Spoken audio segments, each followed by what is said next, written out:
Hello everyone. இப்போ நம்மளோட போர்ட்ஃபோலியோவில் ஒரு ஈக்விட்டியோட பார்ட்டிசிபென்ட் இருக்கணும் அப்படின்னு நம்ம நினச்சோம்னா மியூச்சுவல் ஃபண்டில் இருக்க எல்லா எக்ஸ்பர்ட்டும் சரி, இல்லை ஃபினான்ஷியல் செக்டரில் இருக்க எக்ஸ்பர்ட்ஸும் சரி என்ன சொல்கிறாங்கன்னு பார்த்தீங்கன்னா, இண்டெக்ஸ் ஃபண்டை உங்கள் போர்ட்ஃபோலியோவில் வைங்க.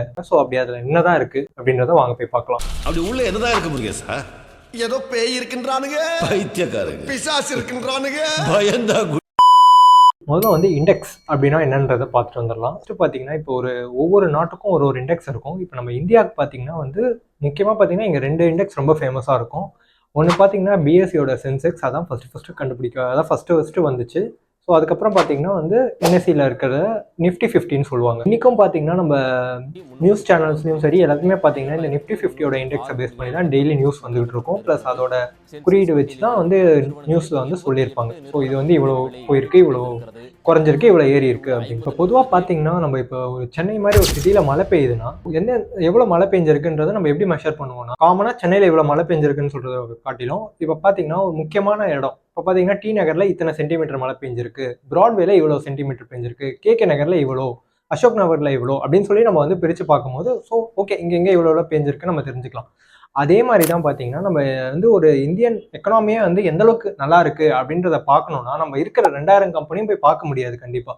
அதுக்கு பதிலாக நம்ம இப்போ இந்த நிஃப்டி 50ன்னு சொன்ன இந்த டாப் 50 கம்பெனிஸை பார்த்தாலே நம்மளுக்கு வந்து ஓரளவுக்கு தெரிஞ்சிடும் நம்மளோட எக்கனாமி வந்து எந்த அளவுக்கு ஸ்ட்ராங்காக இருக்கு அப்படின்றது. அதுக்கப்புறம் பார்த்தீங்கன்னா இப்போ நிஃப்டி 50யோட ஒரு பாஸ்ட் ஹிஸ்ட்ரி பார்த்தீங்கன்னா நம்மளுக்கு ஸ்டார்ட் ஆனதுலேருந்து இப்போ இருக்கும் பார்த்தீங்கன்னா ஒரு 15+ இயர்ஸில் பார்த்தீங்கன்னா அது ஒரு 12% ரிட்டர்ன் ஆனுவலாக உங்களுக்கு வந்து ரிட்டர்ன் வந்து சிஏஜிஆர் வந்து கொடுத்துருக்கு. காம்பவுண்ட் இன்ட்ரெஸ்ட் வந்து பார்த்தீங்கன்னா 12% நம்மளுக்கு அதில் வந்துருக்கு. அதே மாதிரி பார்த்தீங்கன்னா இந்த இண்டெக்ஸோட யூசஸ் என்னென்ன அப்படின்றதும் நம்ம இந்த இதில் தெரிஞ்சுக்கலாம். இண்டெக்ஸோட யூசஸ் பார்த்தீங்கன்னாலே உங்களுக்கு தெரியும். எந்த ஒரு ஃபண்ட் ஹவுஸ் எடுத்துக்கிட்டிங்கனாலும் சரி, அங்கே ஒர்க் பண்ணுற ஃபண்ட் மேனேஜர்ஸும் சரி, அவங்க எதை பீட் பண்ணணும்னு நினைப்பாங்கன்னு பார்த்தீங்கன்னா ஸோ இந்த இண்டெக்ஸ் தான். குறிப்பாக இந்த நிஃப்டி 50 இருக்கு இல்லையா, ஒரு இண்டெக்ஸ் ஃபண்ட் பேஸ் பண்ணி தான் அதை ஒரு பெஞ்ச் மார்க்காக அவங்க வச்சுப்பாங்க. அதோட ரிட்டர்னை அவங்க ஒரு பெஞ்ச் மார்க்காக வச்சுட்டு அதை விட ஓவர் பர்ஃபார்ம் பண்ணணும் அப்படின்றது தான் பார்ப்பாங்க. இதுக்கே பார்த்தீங்கன்னா அது ஒரு பயங்கர யூஸ்ஃபுல்லாக இருக்கும். இப்போ பார்த்தீங்கன்னா இந்த இண்டெக்ஸே நிறைய இண்டெக்ஸ் இருக்குது. பார்த்தீங்கன்னா நம்ம ஸ்டார்டிங்கில் பேசின மாதிரி பார்த்தீங்கன்னா நிஃப்டி 50யும் பிஎஸ்சியில் பார்த்தீங்கன்னா சென்செக்ஸ், இந்த 2 தான் இருக்குன்றது பார்த்தோம். இது தவிர்த்து இன்னும் நிறைய இண்டெக்ஸ் இருக்குது.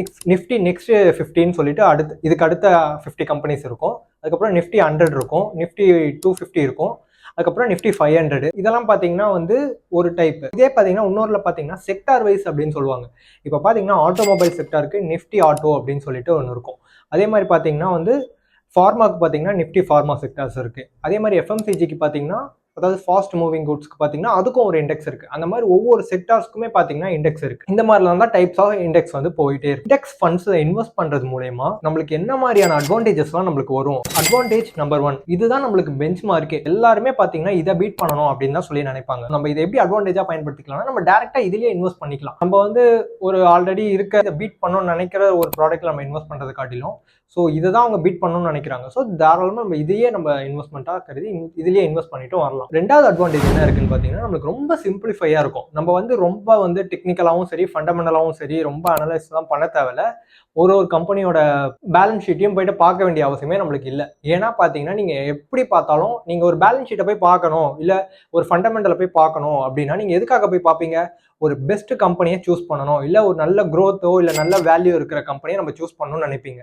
ஆனால் நல்ல க்ரோத்தும் வேல்யூவும் ப்ளஸ் பார்த்தீங்கன்னா நிறைய டிமாண்ட் இருக்க கம்பெனி தான் இந்த நிஃப்டி 50ல இருக்கும். ஆட்டோமேட்டிக்காக நீங்கள் இதுலேயே இன்வெஸ்ட் பண்ணிட்டு போயிடலாம். ஸோ நீங்கள் வேறு எதுவும் பார்க்க வேண்டிய அவசியம் இங்கே வரவே வராது. அட்வான்டேஜ் 3 என்ன நம்மளுக்கு பார்த்தீங்கன்னா டைவர்சிஃபிகேஷன் தான். இப்போ பொதுவாக ஒரு போர்ட்ஃபோலியோ வந்து ரெடி பண்ணுறாங்கனாலே அவங்க வந்து கண்ணை மூடிட்டு ஒரு செக்டார்லேயே எல்லா பணத்தையும் போட மாட்டாங்க, இல்லை ஒரு ஸ்டாக்லையும் பணத்தை போட மாட்டாங்க. அவங்களோட போர்ட்ஃபோலியோ எப்படி இருக்கும்னு பார்த்தீங்கன்னா ஒரு sector different types of sectors இருக்கும், டிஃப்ரெண்ட் டைப்ஸ் ஆஃப் ஸ்டாக்ஸ் கம்பெனிஸும் இருக்கும். ஸோ க்ரோத்தை பேஸ் பண்ணியிருக்கோம், வேல்யூ பேஸ் பண்ணியிருக்கோம், அதுக்கப்புறம் பார்த்தீங்கன்னா மிட் கேப் ஸ்மால் கேப் எல்லாமே மிக்ஸ் பண்ணி வச்சிருப்பாங்க. ஸோ அந்த மாதிரி தான் பார்த்தீங்கன்னா நம்மளுக்கு டைவர்சிஃபிகேஷனும் கிடைக்குது. ஏன்னா இப்போ நம்ம நிஃப்டி 50ல பார்த்தீங்கன்னா கிட்டத்தட்ட ஒரு டிஃப்ரெண்ட் கைண்ட் ஆஃப் செக்டார்ஸ் இருக்குது. ஒரு எக்ஸாம்பிளுக்கு சொல்லணும்னா உங்களுக்கு வந்து ஃபினான்ஸ் தான் அதிகமாக இருக்குது.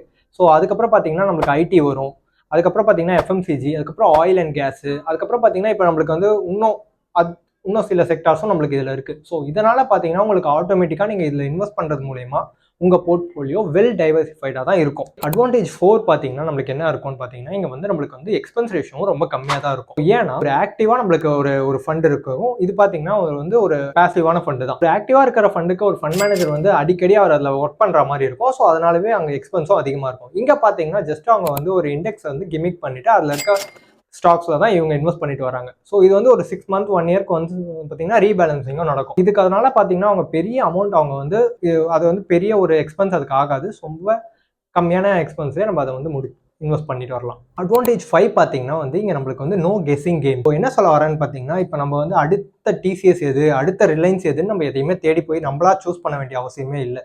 ஏன்னா ஒரு நல்லா வளர்ந்துட்டு இருக்க கம்பெனி ஆட்டோமேட்டிக்காவே இந்த நிஃப்டி 50க்குள்ள வந்துடும். நீங்க இன்வெஸ்ட் பண்றது நல்ல ஸ்டாக்காக தான் இருக்கும். அட்வான்டேஜ் 6 பார்த்தீங்கன்னா வந்து இங்க உங்களுக்கு ரிஸ்க்கும் ரொம்பவே கம்மியாக தான் இருக்கு. ஏன் நான் ரிஸ்க் இங்க ரொம்பவே கம்மியா இருக்கு அப்படின்னு சொல்றேன்னா, ஸோ நீங்கள் வந்து இந்த டாப் 50 கம்பெனி தான் இதுக்குள்ளே இருக்கும். இன்கேஸ் வந்து ஒரு கம்பெனி வந்து இங்கே வந்து மார்க்கெட் கேபிட்டல் குறையுது, ஏன்னா இது வந்து மார்க்கெட் கேபிட்டலை பொறுத்து தான் இந்த டாப் 50 கம்பெனி அவங்க வந்து டிரைவ் பண்ணி வச்சிருப்பாங்க. டாப் 1ல வந்து பார்த்தீங்கன்னா இருக்கிறதுலே டாப் ஃபர்ஸ்ட் இருக்கிற மார்க்கெட் கேபிட்டல் இருக்க கம்பெனி ரிலையன்ஸ் இருக்கும். ஓகேங்களா? அதுக்கு அடுத்தது டிசிஎஸ். இந்த மாதிரி வரிசைப்படுத்தி 50 கம்பெனி வச்சிருப்பாங்க.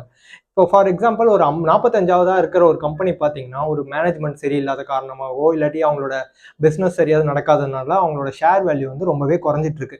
அப்படி குறைஞ்சிட்டு இருக்கிறப்ப பார்த்தீங்கன்னா ஆட்டோமேட்டிக்காக அவங்களோட மார்க்கெட் கேபிட்டலும் குறையும். இப்போ மார்க்கெட் கேபிட்டல் குறையும். ஏன் மார்க்கெட் கேபிட்டல் குறையும்னு பார்த்தீங்கன்னா ஷேர் வேல்யூ இன்டூ அந்த மார்க்கெட், அதாவது வந்து அவுட்ஸ்டாண்டிங் ஷேரும் இன்டூ அந்த மார்க்கெட் ஷேரோட பிரைஸ், இது ரெண்டுத்தையும் மல்டிப்ளை பண்ணும்போது தான் நம்மளுக்கு பார்த்தீங்கன்னா அது மார்க்கெட் கேபிட்டல் நம்மளுக்கு கிடைக்கும். இப்போ பார்த்தீங்கன்னா கம்பெனி சரியா புவராக பர்ஃபார்ம் பண்ணிட்டு இருக்கும் போது ஷேர் வேல்யூ ஆட்டோமேட்டிக்காக குறையும். இது எங்கே ரிஃப்ளெக்ட் ஆகும்னா அவங்களோட மார்க்கெட் கேபிட்டல் டிப்ரிஷியேட் ஆகும். ஆட்டோமேட்டிக்காக பார்த்தீங்கன்னா இந்த டாப் 50 கம்பெனிக்கு கீழே இருக்க அதுக்கு அடுத்த கம்பெனி பார்த்தீங்கன்னா எந்த கம்பெனி வந்து நல்லா பர்ஃபார்ம் பண்ணிட்டு இருக்காங்களோ இவங்களுக்கு பதிலாக அவங்கள ரீப்ளேஸ் பண்ணிடுவாங்க ஆட்டோமேட்டிக்காக. இதனால தான் பார்த்தீங்கன்னா இங்கே ரிஸ்க்கும் நம்மளுக்கு கம்மியாக இருக்குது. இன்னொரு காரணம் பார்த்தீங்கன்னா டைவர்சிஃபைடாகவும் இருக்குது, அதுவும் ஒரு காரணம் தான். பட் இது ஒரு முக்கியமான காரணமாக இருக்கும். இதனால தான் நம்மளுக்கு இண்டெக்ஸ் ஃபண்டில் ரொம்பவே எக்ஸ்பென்ஸ் ரொம்ப கம்மியாகவே இருக்குது. இப்போ நம்ம ஃபஸ்ட்டு பார்த்தீங்கன்னா வந்து இந்த வீடியோவில் இண்டெக்ஸ்னா என்னன்னு பார்த்தோம், அதுக்கப்புறம் இண்டெக்ஸ் ஃபண்டுனா என்னன்னு பார்த்தோம், அதுக்கப்புறம் அதோட அட்வான்டேஜஸ்லாம் பார்த்துட்டு வந்தோம். இதை வச்சுட்டு நீங்கள் டேரெக்டாக போய் இன்வெஸ்ட் பண்ணலாமான்னு கேட்டால் நாங்கள் அதுக்கு முன்னாடி உங்களுக்கு ஒரு முக்கியமான ஒரு டேட்டா கொடுக்குறோம். டேட்டா பார்த்துட்டு அதுக்கப்புறம் நீங்களே யோசிச்சு இன்வெஸ்ட் பண்ணலாமா வேணாமன்றதை பார்ப்போம். இப்போ நம்ம எந்த மாதிரி டேட்டா உங்களுக்கு கொடுக்க போகிறோம்னு பார்த்தீங்கன்னா வந்து யூஎஸ் மார்க்கெட் பேஸ் பண்ணி தான் இருக்கும். ஏன்னா ஸோ ஒரு பாஸ்ட் 120 இயர்ஸ்க்கு டெரைவ் பண்ணி எடுக்கப்பட்ட டேட்டா தான் இது. ஸோ நம்ம மார்க்கெட் வந்து அவ்வளோ பழசு இல்லாததுனால ஸோ நம்ம யூஎஸ் மார்க்கெட்டை பேஸ் பண்ணி சொல்ல போகிறோம். ஆனால் கண்டிப்பாக இது எல்லா மார்க்கெட்டுக்குமே பொருந்தும். என்ன சொல்ல வராங்கன்னு பார்த்தீங்கன்னா ஸோ 11 months ஒன்ஸ் பார்த்தீங்கன்னா மார்க்கெட் வந்து ஒரு 10% வந்து ட்ராப் ஆகும் அப்படின்ற மாதிரி சொல்கிறாங்க. 2 வருஷத்துக்கு ஒரு வாட்டி பார்த்தீங்கன்னா 15% வரைக்கும் கீழே விடும் அப்படின்ற மாதிரி சொல்லியிருக்காங்க. அதே மாதிரி பார்த்தீங்கன்னா ஒரு 4 வருஷத்துக்கு ஒரு வாட்டி பார்த்தீங்கன்னா 20% கீழே விழலாம் அப்படின்னு சொல்லியிருக்காங்க. 10 வருஷத்துக்கு ஒரு வாட்டி 30% கீழே விழலாம். 20 வருஷத்துக்கு ஒரு வாட்டி பார்த்தீங்கன்னா 40% வரைக்கும் கூட கீழே விழலாம்னு சொல்லியிருக்காங்க. அதுக்கப்புறம் பார்த்தீங்கன்னா 100 வருஷத்துக்கு ஒரு வாட்டி, அதாவது ஒரு செஞ்சுரிக்கு பார்த்தீங்கன்னா ஒரு 50% கூட மார்க்கெட்டோட கீழே விழுந்திருக்கு அப்படின்னு சொல்றாங்க. இதெல்லாம் வந்து பாஸ்ட் டேட்டா தான். இந்த அளவுக்கு கீழே விழுந்தாலும் இப்போ ஒரு எக்ஸாம்பிளுக்கு ஒரு 2 வருஷத்துல ஒரு 15% கீழே விழுதுன்னா கண்டிப்பா அது கீழே இருக்காது. திருப்பி பார்த்தீங்கன்னா உங்களுக்கு மார்க்கெட் வந்து மேலே வந்துடும். அது எவ்வளவு வரும்னு பார்த்தீங்கன்னா கீழே விழும்போது 15% விழுந்த இடத்துல பார்த்தீங்கன்னா ஒரு 30% மார்க்கெட் மேலேயே திருப்பி வந்துடும். இதுக்கு எக்ஸாம்பிள் பார்த்தீங்கன்னா இல்லை இதுக்கு ஒரு ப்ரூஃப் பார்க்கணும்னு நீங்கள் ஆசைப்பட்டீங்கன்னா யூஎஸ் மார்க்கெட்டில் நான் ஒரு 3 இண்டெக்ஸ் சொல்கிறேன், நீங்களே போய் பார்த்துக்கலாம். நாஸ்டாக் 100 ஒன்று இருக்குது, அதையும் நீங்கள் போய் பார்க்கலாம். அதோட டேட்டா கம்ப்ளீட் டேட்டா பாருங்கள். ஸ்டார்ட் பண்ணதுலேருந்து இப்போ வரைக்கும் எத்தனை வாட்டி ஏற்றம் இறக்கம் இறங்கியிருக்கு, இறங்கினதுக்கு அப்புறமா திருப்பி எப்படி ரெக்கவர் ஆயிருக்கு அப்படின்றத நீங்க பாத்துக்கலாம். அதுக்கப்புறம் வந்து S&P 500 சொல்லுவாங்க, ஸோ அதுவும் பார்த்துக்கோங்க. டவ் ஜோன்ஸ், இந்த 3 இண்டெக்ஸுமே கூட நீங்க வந்து பாத்துக்கலாம். போயிட்டு ஒரு டேட்டாவை எந்த அளவுக்கு அது இறங்குதோ திருப்பி அதே அளவுக்கு அது மேலே வந்துடும். ஸோ நம்ம மார்க்கெட்டும் ஒரு எக்ஸாம்பிள் தான். நீங்கள் நம்மளோட நிஃப்டி 50 இருக்கட்டும் இல்லை வேற எந்த இண்டெக்ஸ் ஆகணும் எடுக்கட்டும், எடுத்து பாருங்க. பட் லாங் டேர்மாக வச்சு பாருங்க. அப்படி பார்க்கும்போது பார்த்தீங்கன்னா உங்களுக்கு இங்கே 2 விஷயம் நடக்கும். என்னதான் மார்க்கெட் வந்து வாலட்டைலாக இருந்தாலும் லாங் ரன்ல பார்த்தீங்கன்னா கண்டிப்பாக அது மேலே தான் இருக்கும். நீங்கள் இப்போ பார்த்தீங்கன்னா அதுக்கு ஒரு எக்ஸாம்பிள் உங்களுக்கே தெரியும். நம்ம எந்த ஒரு இன்வெஸ்டர்ஸ்க்குமே வந்து ஒரு அளவுக்கு ஒரு 5 இயர்ஸ்க்கு மினிமம் 5 இயர்ஸ்க்கு நீங்கள் வந்து உள்ளே இருந்தால் மட்டும்தான் உங்களுக்கு பார்த்தீங்கன்னா ஓரளவுக்கு நல்ல ரிட்டர்ன் கிடைக்கும் அப்படின்னு நம்ம சொல்கிறோம். ஷார்ட் டைமில் அவங்க பார்க்கும்போது இன்கேஸ் மார்க்கெட் வாலட்டைலாக இருந்ததுன்னா அவங்களுக்கு தான் அது வந்து ஏமாற்றமாக இருக்கும். அதனால பார்த்தீங்கன்னா வந்து அவங்க ஒரு மினிமம் ஒரு 5 வருஷத்துக்கு அவங்க பிளான் பண்ணாங்கன்னா கண்டிப்பாக நல்ல ரிட்டர்னாக அவங்களால எடுத்துகிட்டு போக முடியும். இன்கேஸ் அவங்களுக்கு வந்து பார்த்தீங்கன்னா ரொம்ப ஷார்ட் பீரியட் அவங்க பிளான் பண்ணுறாங்கன்னா அவங்க ஒரு FDO இல்லாட்டி ஒரு கவர்மெண்ட் பாண்ட்ஸோ அந்த மாதிரி அவங்க வந்து இன்வெஸ்ட் பண்ணுறதே அவங்களுக்கு ரொம்பவே கரெக்டாக இருக்கும். அவங்க ஒரு வருஷத்தில் எனக்கு இந்த பணம் தேவைப்படுது, 2 வருஷத்தில் பணம் தேவைப்படுது அப்படின்ற அவங்க பார்த்தீங்கன்னா அவங்களோட வெல்த்தை வந்து இன்வெஸ்ட் பண்ணி வைக்கலாம். இல்லைப்பா எனக்கு ரொம்ப டைம் இருக்குது, ஒரு 5 இயர்ஸ் 10 இயர்ஸ் அதுக்கும் மேலே எனக்கு டைம் இருக்குன்னா நீங்கள் தாராளமாக வந்து நம்மளோட ஈக்விட்டி மார்க்கெட்டாக இருக்கட்டும் இல்லை இண்டெக்ஸ் ஃபண்ட் எதை வேணால் நீங்கள் சூஸ் பண்ணி இன்வெஸ்ட் பண்ண ஆரம்பிக்கலாம். இப்போ தான் நீங்கள் ஃபஸ்ட் டைம் அவிவிட்டா சேனலை பார்க்குறீங்கன்னா சப்ஸ்கிரைப் பண்ணாதவங்க மறக்காமல் சப்ஸ்கிரைப் பண்ணிக்கோங்க, பெல் பட்டனையும் ப்ரெஸ் பண்ணிக்கோங்க.